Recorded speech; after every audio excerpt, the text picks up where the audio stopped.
নমস্কার, আমি রাজেশ আর আপনারা দেখছেন আমাদের চ্যানেল রিপাবলিক দাসপুর। তো আমাদের রিপাবলিক দাসপুর চ্যানেলের পক্ষ থেকে আপনারা প্রত্যেকেই জানেন আমরা একটা ইনিশিয়েটিভ নিয়েছি যে আমাদের দাসপুরের বিভিন্ন বিশিষ্ট ব্যক্তিত্ব এবং রাজনৈতিক ব্যক্তিত্বদের নিয়ে আমরা পডকাস্ট করছি। তো আজকেও আমাদের মধ্যে উপস্থিত আছেন একজন বিশিষ্ট ব্যক্তিত্ব এবং অবশ্যই রাজনীতির মানুষ তিনি। তাকে আমরা প্রত্যেকেই প্রায় চিনি এবং জানি, এবং যার দাসপুরের রাজনীতিতে যার নাম একটি অতি পরিচিত নাম। তো আমাদের মধ্যে আজকে উপস্থিত আছেন তৃণমূল কংগ্রেসের তরুণ তুর্কি নেতা মাননীয় কুমারেশ ভূঁইয়া মহাশয়। নমস্কার দাদা। নমস্কার। হ্যাঁ, তো দাদা আমাদের ইনিশিয়েটিভটা আপনারা জানলেন যে আমরা দাসপুরের বিভিন্ন ব্যক্তিদের নিয়ে আমরা একটা পডকাস্ট করছি। তো প্রথম আপনাকে রাজ্য রাজনীতি থেকে দাসপুরের রাজনীতি সবটাই জিজ্ঞেস করব। তো প্রথম আপনাকে যেটা জিজ্ঞেস করব, তো আপনি তো তৃণমূলের একেবারে যুব নেতা, তরুণ তুর্কি নেতা। তো আপনার রাজনীতিতে হাতে খড়ি কবে থেকে? দেখুন, অ্যাকচুয়াল রাজনীতিতে আমার আমার হচ্ছে যে এখানকার আগে যিনি বিধায়ক ছিলেন দাসপুরে, সারা পশ্চিম মেদিনীপুর জেলা জুড়ে যার একটা ভালো নাম আছে, আমার আমার বাবা জননেতা অজিত ভূঁইয়া। অজিত ভূঁইয়া। উনি হচ্ছে যে 11 সালে বিধায়ক হয়েছিলেন, 12 সালের 19শে মার্চ মারা যান। তারপর থেকেই বাবা মারা যাওয়ার পর থেকেই মাকে হচ্ছে যে উপনির্বাচনে এখানে প্রার্থী করা হয়, এবং সেই তখন থেকেই মায়ের সঙ্গে থাকা এবং রাজনীতিতে আস্তে আস্তে করে অন্তর্ভুক্তি হওয়া। তো মানে বাবা যখন মারা যায় তখন তো বয়স মোটামুটি খুবই অল্প, প্রায় 24 বছর সামথিং ছিল। তো বাবার কাছ থেকে রাজনীতির পাঠ কিছু শিখেছিলেন? দেখুন, সত্যি কথা বলতে পড়াশোনার লাইফ কাটিয়ে আমি কর্মজীবনের মধ্যে চলে গেছিলাম। আমি একটা বেসরকারি সংস্থাতে কাজ করতাম। তো আমাদের আর্থিক কন্ডিশন খুব একটা ভালো ছিল না, যার জন্যেই পড়াশোনা খুব বেশি দূর করা যায়নি। মোটামুটি গ্র্যাজুয়েশন কমপ্লিট করেছি। কমপ্লিট করার পরে আমি একটা কোম্পানিতে কাজ করছিলাম।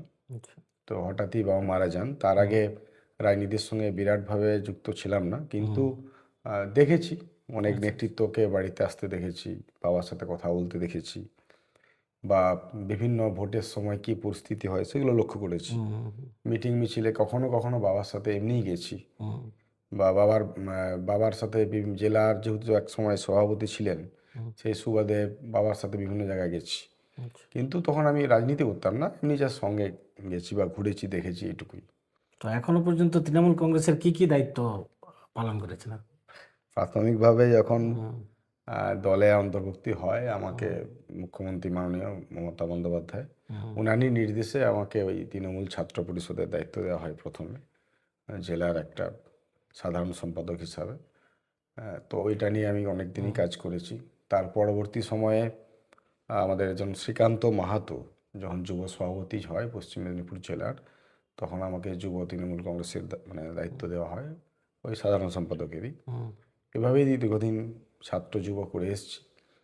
তারপরে 2020 সাল নাগাদ তখন আমাদের যখন হলো, তখন হচ্ছে যে আমাকে বললো যে ব্লকের যুবর দায়িত্ব নিতে হবে। আমি নিতে রাজি হইনি। তো সন্দীপ দাসী সময় সভাপতি হয় এবং আমাকে সহসভাপতি করা হয়। তো এইভাবেই চলে। তারপরে 21 সাল যায়, 22 সালের পরে আমাকে আশিসবাবু বললো যে, আশিসবাবু তো 21 সালের পরে উনি আশিসবাবু বলতে আশিস আশিস হুদায়ত বাবু। উনি জেলা সভাপতি হন। উনি বললেন যে কুমারিস, তুমি বাদ দাও, তুমি আমার সঙ্গে এই মূল দল তৃণমূল কংগ্রেস করো। ঠিক আছে, আপনি বলছেন, না শোনার কিছুই নেই, আপনার অভিভাবক। তো স্বাভাবিকভাবেই উনি আমাকে তখন জেলার একটা সম্পাদকের দায়িত্ব দেন, আচ্ছা, মূল তৃণমূল কংগ্রেস মূল তাহলে জেলার সভাপতি সম্পাদক এখন, সম্পাদক, হ্যাঁ, মূল কমিটির। মূল কমিটির। তো সেভাবেই তখন প্রত্যেকে এভাবেই কাজ চলছে। আচ্ছা, তারপরে তো আবার পরবর্তী সময়ে জেলা সভাপতি পরিবর্তন হয়েছে, এখন তো জেলা কমিটি অ্যানাউন্স হয়নি। তো তো সে বিষয়ে বর্তমানে প্রশাসনিক কি দায়িত্বে আছে এই দাসপুর 1 নম্বর ব্লকের? প্রশাসনিক বলতে দেখুন, 2018 সালে প্রথম আমি এই পঞ্চায়েত সমিতির কর্মাধ্যক্ষ হই। পূর্তের কর্মাধ্যক্ষ ছিলাম প্রথম 5 বছর। আর এই 5 বছরে 23 সালে আবার আমি দাঁড়িয়েছিলাম।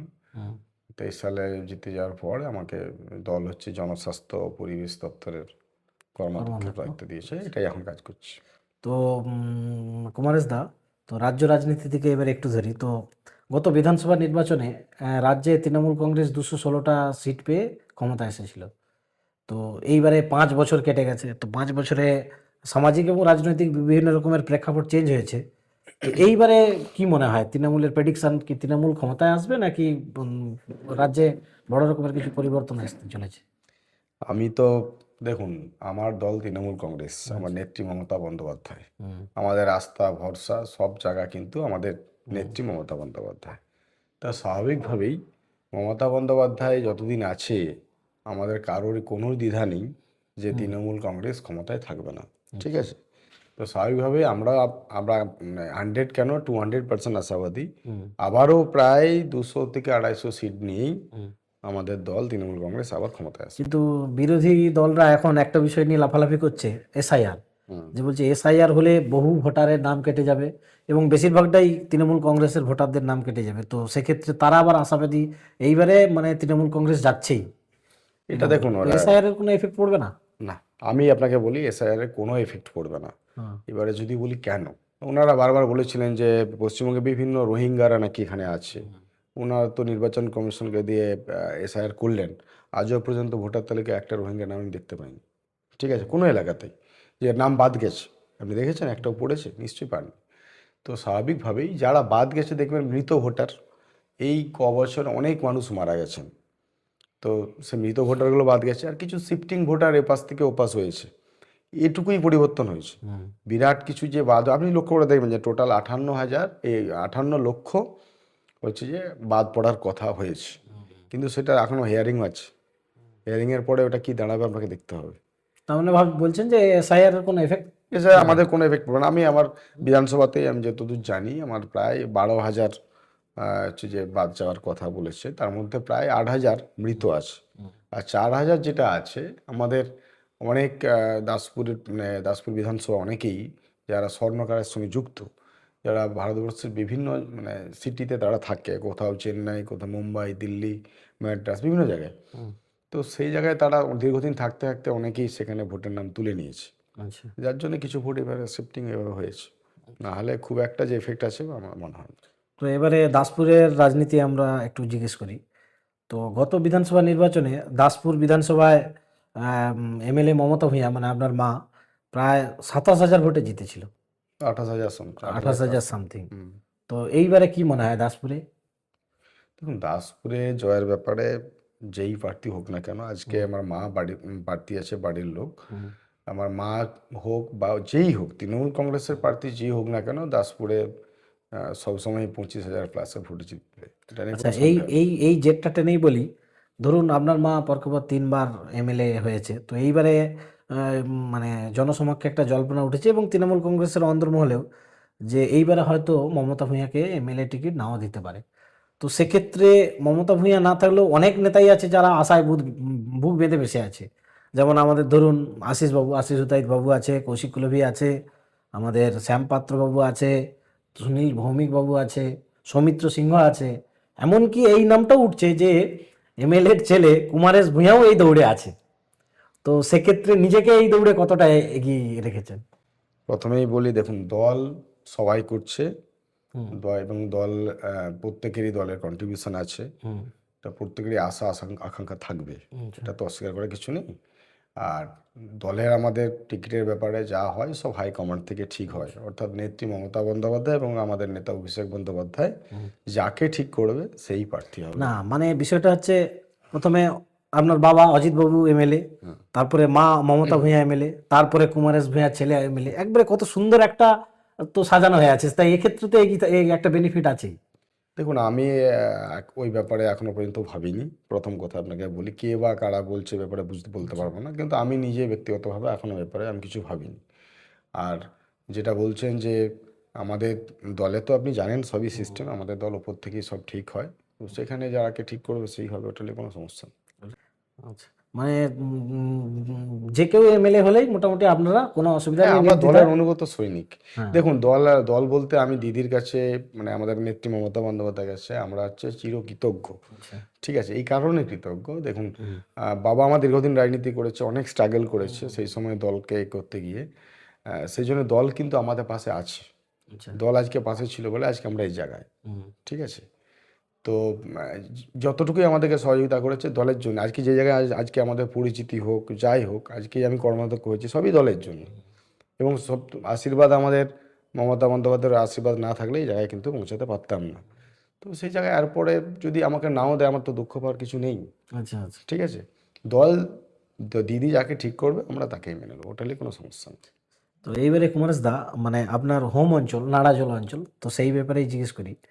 নাড়াজোল এমন একটা অঞ্চল যেটা ব্লক হিসাবে দাসপুর একে পড়ছে, থানা হিসাবে দাসপুর পড়ছে, বিধানসভা হিসাবে চন্দ্রকোনা পড়ছে, আর লোকসভা হিসাবে আরামবাগ পড়ছে। তাহলে নাড়াজোল একবারে ব্যতিক্রমী একটা অঞ্চল। তো এক্ষেত্রে প্রশাসনিক কাজের ক্ষেত্রে কি সুবিধা কি অসুবিধা হয়? হ্যাঁ, প্রশাসনিক কিছুটা সমস্যা আছে, এটা সমস্যা আছে। কিছু এটা অস্বীকার করবো না। হুম। কারণ দেখুন বিষয়টা দেখুন, সেটা আমরা নিজেরা দেখে নিই, যদিও খুব একটা পাবলিককে আমরা সমস্যা হতে দিইনি, মানে জনসাধারণকে সমস্যাটা হতে দিইনি। কারণ মা ওখানে, আমাদের বাড়িটা যেহেতু এখানে থাকে, এমএলএ যে সমস্ত কাজকর্মগুলো থাকে, বিভিন্ন যে স্কলারশিপে সই বলুন বা মেডিকেল সার্টিফিকেট, ইনকাম সার্টিফিকেট, সেগুলো আমরা দিয়ে দিই, যার জন্য ওই সমস্যাটা খুব একটা ফেস করতে হয় না। এবারে দেখুন ব্যাপারটা হচ্ছে যে উন্নয়নের কাজ করতে গেলে আমরা মেনলি যে বিধায়ক এ থেকে বা এমপি থেকে, সেটা আমাদের কিছুটা দূরত্ব হয়, একটা স্বাভাবিক, এটা তো আপনারাও বুঝতে পেরেছেন। তো ব্লক আমাদের আছে পাশে, ব্লক প্রশাসন সবসময় পাশে থাকে, এমএলএও থাকে, এমএলএ যোগাযোগ রাখে, বিভিন্ন অনুষ্ঠানে আসে। ঠিক আছে, এমএলএ তার ফান্ডে যা কাজ করার সে তো করছেই। আচ্ছা, দাসপুর ওয়ানে দুজন তৃণমূল নেতা কৌশিক কুলভি এবং সুনীল বাবু, তো সুকুমার পাত্রবাবু আছে, উনার মানে বয়স হয়ে গেছে অনেক। এছাড়াও শ্যামবাবু আছেন, উনি এখন বর্তমানে হয়তো মেদিনীপুরে থাকে। তো কৌশিক কুলভি বা সুনীল ভৌমিকের সাথে কিরকম সম্পর্ক? আমার সবার সঙ্গে সম্পর্ক ভালো। হ্যাঁ, তো একটা মোটামুটি মানে জনসমাজে একটা জল্পনা আছে যে দাসপুর ওয়ানের প্রত্যেকটা অঞ্চলে দুটো করে লবি চলে, একটা কৌশিক কুলভির লবি, একটা সুনীল ভৌমিকের লবি। আমি তো এই এই কথা বিষয়ে আপনি কি বলবেন? আমি এই কথা বিশ্বাস করিনি। বিশ্বাস করেন? না, তা মানে লবির কথাটা একবার অস্বীকার করছেন? না, না, আমি লবি বলে আছে বলে এটা আমি বিশ্বাস করছি না। কারণ দেখুন, দল আমাদের একটাই, তৃণমূল কংগ্রেস। তৃণমূল কংগ্রেস। এবং দীর্ঘদিন ধরে এনারা সবাই দলের সঙ্গে যুক্ত এবং দলের বিভিন্ন পোর্টফোলিওতে তারা ছিলেন। তো এখন সভাপতি আমাদের সুনীল কাকু আছে। তো আমরা সব দল মানে একটা পরিবার, আমরা সবাই পারিবারিক মতোভাবেই সবাই থাকি। আচ্ছা এখানে কোনো আমাদের বিরোধ বলে কিছু নেই। ঠিক আছে, এবার দেখুন, আপনি একটা ফ্যামিলিতে যদি 5 জন থাকে, আচ্ছা। তো 5 জনের কি মত এক হয়? নিশ্চিতভাবে হয় না। আমাদের আঙুল 5টা সমান আছে সেটাও নয়। তো 5 জন 5 রকম কথা বলা মানেই যে তার বিরোধিতা করা হয়ে গেল বা সেটা আলাদা লবি করে নিল, সেটাও। আচ্ছা। আচ্ছা, এই দাসপুর বিধানসভা, যেহেতু আপনার মা এমএলএ, তো দাসপুর বিধানসভার রাজনীতির উপর একটা নজর তো আছেই। দাসপুরের বিজেপি নেতৃত্বদের সাথে পরিচয় আছে? অনেকের সাথেই পরিচয় আছে। যেমন যেমন এই কমলার সাথে মাঝে মধ্যে দেখা হয়। কমলা শাস্ত্রী। হ্যাঁ, হ্যাঁ, হ্যাঁ, আচ্ছা। ওর সাথে মাঝে মধ্যে দেখা হয়, হ্যাঁ, কথাবার্তা হয়। কথা বলি। আমি মানুষ হিসেবে মানুষের সঙ্গে কথা বলতেই হ্যাঁ পারি, হ্যাঁ, খুব ভালো এই জিনিস। সৌজন্যতা রাখতেই হবে। হ্যাঁ। ইভেন ও দেখা হলে কথা বলে, এটুকুই। এবং আগের আমাদের তপন দত্ত আগে তৃণমূল কংগ্রেস আচ্ছা, করতো, তপন বাবু। তো হ্যাঁ সেই হিসাবে ওনার সাথে একটা পরিচিতি আছে, দেখা হলে কথা হয়। হ্যাঁ। ঠিক আছে, এটুকুই। আর বাইরে আমি কারোর সঙ্গে তো বিরাট তপন কিছু। দত্ত যদি বিজেপির পক্ষে এমএলএ সিটে দাঁড়ায়, তার বিরুদ্ধে লড়াই চলবে? হ্যাঁ, নিশ্চিতভাবে। আচ্ছা। দেখুন, লড়াইটা আলাদা। হ্যাঁ আপনি দেখবেন খেলার মাঠে বিরাট কোহলি আর হচ্ছে যে আমাদের বাবর আজম একসাথে হ্যান্ডশেক করছে, ইয়ার কি করে ঠাট্টা করতেই পারে, কিন্তু খেলার সময় কেউ কাউকে 1 ইঞ্চি জমি ছাড়ে না। এটাও একই জিনিস। তো এবারে কতগুলো ট্রিক কোশ্চেন ধরি। ধরুন আমাদের এই ঘাটাল লোকসভার এখন বর্তমানে এমপি হচ্ছে দেব। তো দেবের সাথে হয়তো ব্যক্তিগত পরিচয়ও থাকতে পারে এবং তার কাজকর্ম দেখছেন। তো তার সেই কাজের নিরিখে যদি 10 হয়, 10-এর মধ্যে কত নাম্বার দেবেন যে দেবের কাজে? দেখুন, এই কথা এটা বলতে অস্বীকার করার নেই, দেবদা হচ্ছে যে সেলিব্রিটি প্রার্থী ছিলেন। ওনার ব্যক্তিগত আলাদা জীবন একটা আছে। জীবন আছে। কিন্তু তারপরেও আমি আমার দেখা অনেক এমপিকে আমরা দেখেছি। তো তো উনি যেভাবে সময় দেন, সবথেকে মানুষের সুসময় না হলেও দুঃসময় থাকেন, এটাই মানুষের দরকার। একজন নেতৃত্বের যেটা মেন দরকার, মানুষের পাশে থাকা, সুসময় না থাকলে অন্তত দুঃসময় থাকা দরকার। আমরা দেখেছি দেবদাকে যখনই কোনো সমস্যা হয়েছে, উনি কিন্তু যতই যায় থাক না কেন, যত বাধা থাক না কেন, উনি কিন্তু আসে। ওনার বাইরে শুটিং থাকলেও শুটিং ক্যান্সেল করেও বন্যার সময় কিন্তু উনি এসেছেন। তো এর থেকে তো আমি 10-এর 10ই দেবো, কারণ আমার দলের এমপি প্রথম কথা, আর দ্বিতীয় কথা, কাজ দেখুন, কাজ তো সিস্টেমেটিক হবে। ওনার এমপি ফান্ডের কাজ সিস্টেমেটিক হচ্ছে, যে যার অঞ্চল বা ব্লক তারা দেয় এবং সেই মতো করে কাজ হয়। আচ্ছা, তো এই যে দেব তিনবারের এমপি হয়ে গেল এবং প্রত্যেকবারেই ঘাটাল মাস্টার প্ল্যান কিন্তু একটা ইস্যু থাকে। তো ঘাটাল মাস্টার প্ল্যান কি বাস্তবে রূপায়িত হবে কখনো? 100% হবে। ঘাটাল মাস্টার প্ল্যান এটা দীর্ঘদিনের সমস্যা। প্রত্যেকটি ঘাটালবাসীর এটা কিন্তু অনেক দিনের একটা আশা আকাঙ্ক্ষা ছিল। তো দেবদা এবারে জেদ করেছিলেন, যে দিদির কাছে বলেছিল যে এইবারে যদি ঘাটাল মাস্টার প্ল্যান দিদি কেন্দ্র সরকার না করে, তা আপনাকে করতে হবে। আপনি যদি না করেন তাহলে কিন্তু আমি আর ভোটে দাঁড়াবো না। এটা আমরা শুনেছি। তো তখন দিদি কিন্তু সঙ্গে সঙ্গে দেবদার কথায় এক কথায় রাজি হয়ে গেছিলেন এবং আরামবাগের একটি সভা থেকে, প্রশাসনিক সভা থেকে দিদি ঘোষণাও করেছিলেন যে ঘাটাল মাস্টার প্ল্যান আমি করব।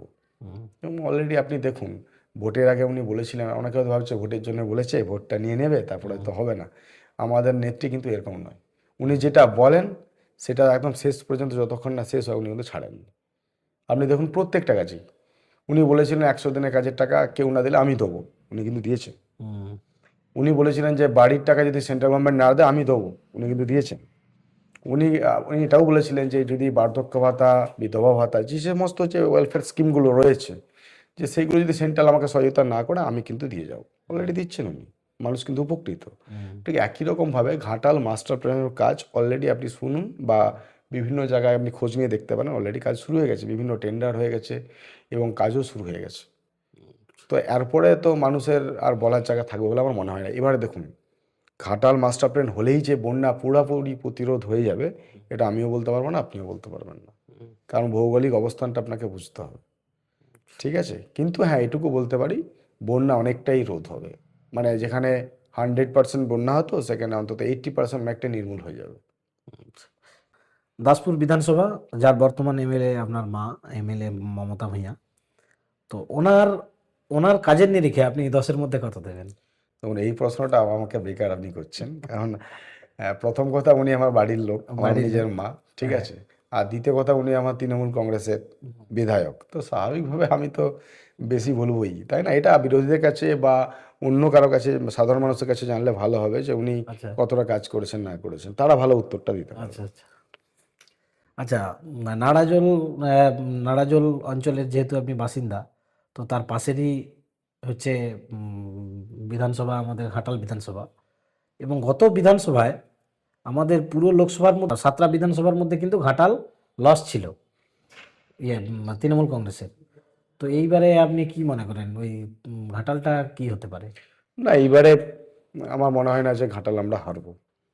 ঠিক আছে, আচ্ছা, ঘাটাল আমরা জিতবো একদম 100% আশাবাদী। কারণ দেখুন, মানুষ কিছুটা ভুল আচ্ছা, বুঝেছিল সেই গতবারে সময়। ঘাটালে মানে শঙ্কর দলই হেরে যাওয়ার পিছনে কি কোনো দলের ব্যক্তিগত কোনো ইস্যু ছিল নাকি মনে হয় কোনো গোষ্ঠী না, কলহের আমার ওটা ব্যাপার ছিল? মনে হয় না। হুম, দল হচ্ছে যে শঙ্করবাবুকে টিকিট দিয়েছিলেন। শঙ্করবাবু অলরেডি আগেও দুবার বিধায়ক ছিলেন। হুম, শঙ্করবাবু কাজের মানুষ, অনেক কাজ করেছেন ঘাটালের জন্য। এবারে কিছু মানুষ হয়তো ভুল বুঝেছিলেন ওনাকে, আচ্ছা। বা দলকে কিছুটা হয়তো ভুল বুঝেছিলেন, যার জন্য হয়তো ঘাটালে আমরা সেবারে হেরে গেছিলাম। কিন্তু অনেকেই বলে যে শঙ্করবাবুরই একটা গোষ্ঠী হুম। শঙ্করবাবুকে হারিয়েছে। মানে ধরুন, শঙ্করবাবু বা দেবের একটা গোষ্ঠী তৈরি হয়েছিল, সেই গোষ্ঠীর মধ্যেই বেশ কিছু মানুষ শঙ্করবাবুকে হারিয়েছে। দেখুন, মানুষ হেরে গেলে অনেক কিছু তার কারণ খুঁজতে হ্যাঁ, যায়, হ্যাঁ। তো সেই নিরিখে তারা বলতেই পারে। বা বিরোধীরাও এটা আমাদের দলের মধ্যে একটা মতানৈক্য তৈরি করার জন্য বলতে পারে। না, আমি এই বিষয়ে বিশ্বাসী নই। আচ্ছা, ঘাটালের দেখুন, আমার এমএলএ কথা হচ্ছে শীতল যে কপাট। দল যেই হোক না কেন, দল আমাদের তো দিদি বলেছিলেন, আপনি জানেন 2021 সালে, যে আপনার এটা জেনে রাখা দরকার, যে দিদি বলেছিলেন যে প্রার্থী যেই হোক না কেন আমি কিন্তু সব জায়গারই প্রার্থী। তো স্বাভাবিক, ব্যক্তি শঙ্কর দলের উপর যদি কারো ক্ষোভ থেকেও থাকে, এখানে তো মমতা বন্দ্যোপাধ্যায়ের প্রক্ষোভ ছিল না, তাই না? তো সেই জন্যেই আমি বলবো যে ওইটা আমার মনে হয়নি যে ও কথাটা ঠিক বলছে। আচ্ছা, ঘাটালের যে এমএলএ শীতল কপাট, তো শীতল কপাটের কাজের নিরিখে আপনি 10-এর মধ্যে কত দেবেন? শীতল কপাট, আমি কাজ তো পরে বলবো। হুম, ওনার তো প্রথম কথা, উনি বিধায়ক, যেটা হুম, ওনার প্রথম ফার্স্ট প্রায়োরিটি হওয়া দরকার ছিল যে মানুষের কাছে পৌঁছানো। হুম, ইদানিং ভোটের সামনে আসতে দেখছি কিছু কিছু জায়গায় উনি পৌঁছাচ্ছেন, হুম, কিন্তু আজকে বিগত 4.5 বছর ধরে, প্রায় 5 বছর হতে যায়, আমি কিন্তু মানে মানুষের কাছে পৌঁছাতে দেখিনি। আচ্ছা, ওই শহরতলিতে কিছুটা সময় কাটিয়েছেন, কিন্তু মানুষের যে সেবা করার যে উদ্দেশ্যে উনি বিধায়ক হলেন, হুম। মেনলি মানুষের পাশে থাকবো, মানুষের সেবা করব, উন্নয়ন করব, সে ব্যাপারে পুরোপুরি ফেল আমি মনে করি। এবং হচ্ছে যে আমার ঘাটাল বিধানসভার মধ্যে আমার 3টে অঞ্চল আছে, সেই 3টে অঞ্চলে আমি খুব একটা ওনার অ্যাক্টিভিটি লক্ষ্য করিনি। আচ্ছা, এই রিসেন্ট শীতল কপাটের একটা খুব ভিডিও ভাইরাল হচ্ছে। উনি বলেছেন যে তৃণমূল কংগ্রেসের যে নেতৃত্বরা গ্রামে এলেই ঝাঁটা লাঠি দিয়ে তাদেরকে তাড়ানোর ব্যাপার একটা বলেছে।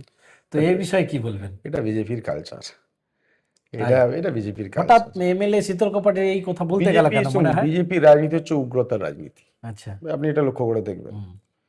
কখনো কখনো হিন্দুর রোজ তুলে দিচ্ছে, কখনো জয় শ্রীরাম বলে এগিয়ে যাচ্ছে। হুম। তো এই ব্যাপারে আমরা বিশ্বাসী নয়, আচ্ছা। ঠিক আছে? আমরা হচ্ছে যে মানুষের সঙ্গে শান্তিতে বসবাস করতে বিশ্বাসী এবং মানুষের সঙ্গে ভালোবেসে মিশে থাকতে আমরা বিশ্বাসী, ঠিক আছে? তো ওনার এই কথা কোনো আচ্ছা, এই মানে উগ্র রাজনীতির কথাই আলোচনা করি। তো আমাদের তো এই লোকসভার মধ্যে কেশপুর একটা পড়ছে। তো কেশপুরে এইভাবে তৃণমূলের স্ট্র্যাটেজি কি, আবার বুথ দখল করবে না না গাজনি দেখুন, করে? এটা এটা মানুষের একটা মানে মানে মাথায় ঢুকে গেছে যে কেশপুর মানেই হচ্ছে গন্ডগোলের জায়গা, কেশপুর মানেই বুথ দখল হবে। এই ধারণাটা মানুষের পরিবর্তন হওয়া দরকার। কেশপুর কিন্তু আর আগের মতো কেশপুর নেই। কেশপুরে বামফ্রন্ট আমলে কিন্তু এই জিনিসগুলো হয়েছে, কিন্তু আপনি যদি দেখবেন পরবর্তী সময়ে যত দিন গেছে আমাদের সরকার আসার পর থেকে, ঠিক আছে, তো সেখানে কিন্তু আর কেশপুরে যে অশান্তির পরিবেশ কি আছে আপনি মনে করেন? আর এই গত লোকসভা নির্বাচনে তো দেখলাম এক একটা বুথে বিজেপি 3টে 4টে করে ভোট পেয়েছে।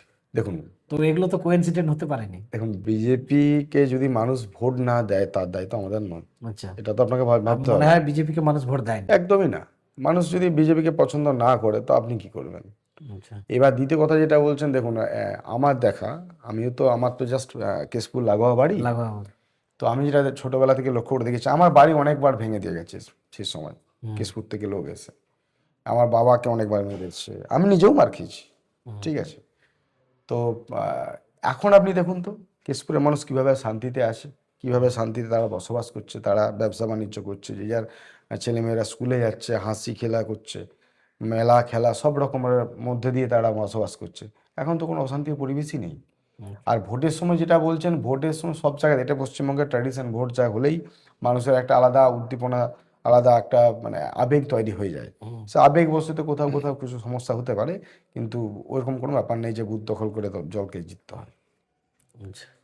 তো দাসপুরে, আমাদের যে দাসপুর বিধানসভা, সেই দাসপুর বিধানসভায় বিরাট বড় একটা ফ্যাক্টর কিন্তু স্বর্ণ কারিগররা। হুম। এবং বিজেপি এটা নিজেরা দাবি করে যে সমস্ত স্বর্ণ কারিগররা যদি ভোটের সময় চলে আসে তাহলে কিন্তু বিজেপি জিতে যাবে, তৃণমূল সেখানে হেরে যাবে। তো সেই স্বর্ণ কারিগরদের মন জয় করার জন্য ব্যর্থ কেন তৃণমূল কংগ্রেস? দেখুন, স্বর্ণকারদের মন জয় করতে ব্যর্থ তৃণমূল কংগ্রেস মোটেই নয়। ওরা হচ্ছে যে দেখুন, যেখানে যেখানে ছেলেরা কাজ করতে যায় বিভিন্ন ওই শহরে, বললাম না, যেমন দিল্লিতে, বোম্বেতে, এইসব জায়গাতে এখন বিজেপি সরকার চলছে, সেখানে ওদেরকে ভীষণভাবে প্রেসার করা হয়। সেইখানে মনে হয় একদম দিল্লিতে এবং সেইখানে আমাকে অনেকেই বলেছে, বিজেপি পার্টি গিয়ে একদম তাদেরকে একদম প্রভোগ একদম করে। একদম সেখানে অনেকে ব্যবসা করে, অনেকে মানে ধরুন কর্মচারী হিসাবে কাজ করে, সেখানে তাদেরকে থ্রেট করা হয়। বিজেপির তো থ্রেট কালচার আছে, আপনিও জানেন গোটা ভারতবর্ষ জুড়ে, ঠিক আছে? তো সেখানে এমনভাবে তাদেরকে থ্রেট করা হয় বা তাদেরকে ধমকানো হয়, তো স্বাভাবিকভাবে কেউ কেউ এরকম বলতে বাধ্য, আমাকে অনেকেই বলেছে। কিন্তু তারপরেও ভোটটা আমাদেরকেই দেয়, কারণ জানে যে ওনারা ওইখানে কাজ করলেও ওনারা বাবা মা বা বাকি যে পরিবার তো এখানে থাকে, তো শান্তিতে তারা এখানে আছে। তারা আমাদের লক্ষ্মীর ভাণ্ডার পাচ্ছে, তার ছেলেমেয়েরা কন্যাশ্রীও পাচ্ছে, রূপশ্রীও পাচ্ছে, আবার 2 টাকা কিলো চালও পাচ্ছে, বিনা পয়সায় রেশন পাচ্ছে, ঠিক আছে? এবং তারা বার্ধক্য ভাতাও পাচ্ছে, ঠিক আছে?